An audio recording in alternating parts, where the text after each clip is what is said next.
എൻ്റെ ചെങ്ങായിമാരോടാണ്. ഞാൻ മരിച്ച നിങ്ങൾ എൻ്റെ മയ്യത്ത് കട്ടിലിൻ്റെ ഒപ്പം ഖബറിൻ്റെ അരികിൽ വരെയും വരണം.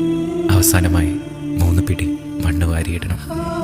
ചുറ്റും നോക്കുമ്പോൾ അത്രയും നാൾ എൻ്റെ കുറ്റങ്ങൾ മാത്രം പറഞ്ഞാടുന്നിരുന്ന നാട്ടുകാരൊക്കെ അന്നെൻ്റെ നന്മകൾ മാത്രം പറയുന്നുണ്ടാവും.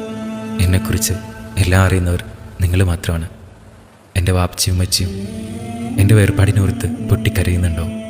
നിങ്ങളവരെ ആശ്വസിപ്പിക്കണം.